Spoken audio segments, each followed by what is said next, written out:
The main components of the PTD top-stop injector include cup retainer, filter screen, adjustable orifice,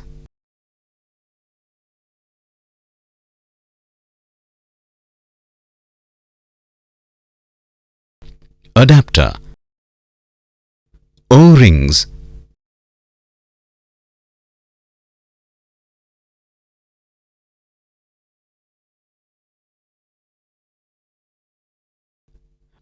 injector cup,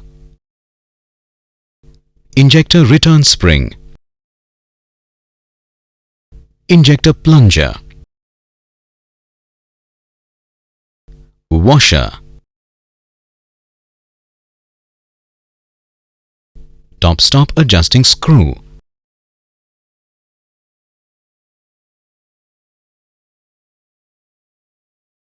top-stop lock nut,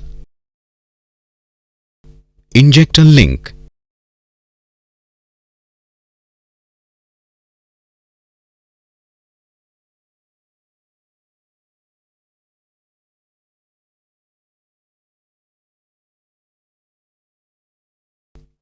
check ball, fuel inlet, barrel, plunger metering edge, metering orifice, drain port, fuel return. The injector plunger is actuated by rotation of the camshaft injector lobe.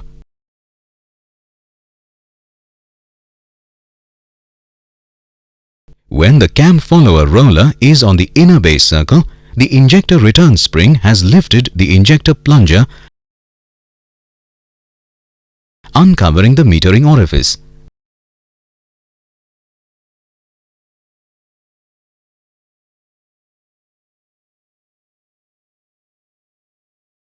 The period of time the metering orifice is uncovered is referred to as metering time.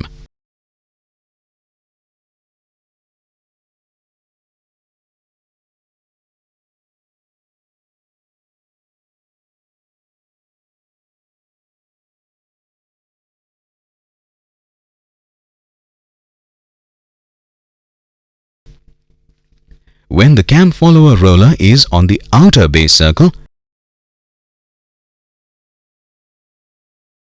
the downward movement of the injector plunger has overcome the injector return spring,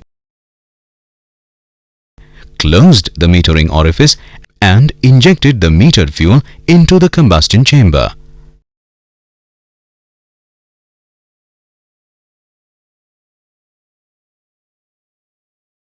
The injector plunger is now seated in the injector cup.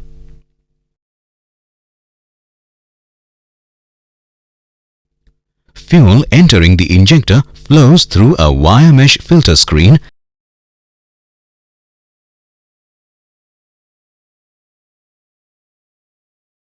and an adjustable orifice located beneath the filter screen.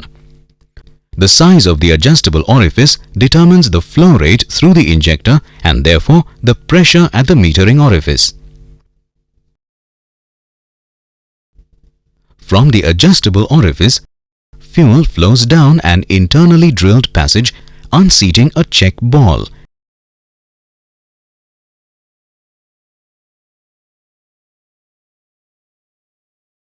The purpose of the check ball is to prevent the reversal of fuel flow as the plunger moves downward across the metering orifice during deceleration and shutdown. The time during which the metering edge uncovers the metering orifice is the time available for fuel to flow into the cup. This begins as the cam follower roller travels down the retraction ramp toward the inner base circle of the camshaft injector lobe. As this occurs, the injector return spring lifts the injector plunger, uncovering the metering orifice. During this time, flow through the drain port is blocked by the injector plunger. Metering of fuel occurs during the entire time the cam roller is on the inner base circle. With continued camshaft rotation, the cam roller travels up the injector ramp and the upward movement of the push rod pushes the injector plunger downward. As the injector plunger moves downward, it closes off the metering orifice, completing the metering cycle. Shortly after the metering orifice is closed, the drain port is uncovered. The point at which the plunger makes contact with the fuel is determined by the volume of fuel in the cup.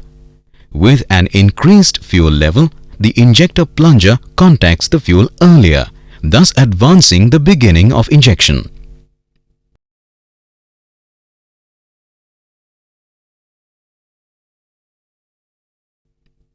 Fuel will be injected when the pressure exerted on the fuel by the downward movement of the injector plunger exceeds combustion chamber pressures. Injection ends when the plunger bottoms in the cup. Shortly before reaching the outer base circle of the injector lobe, the roller travels over the cam nose, which effects a positive ending of injection.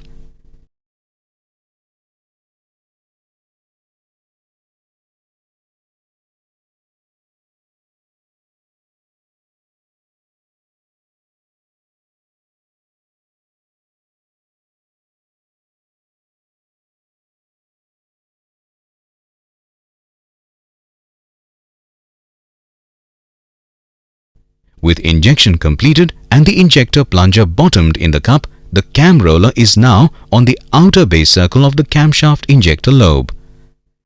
While this is happening, the drain groove on the injector plunger has aligned the drain passages in the injector barrel, permitting fuel to flow out of the drain groove and return to the tank.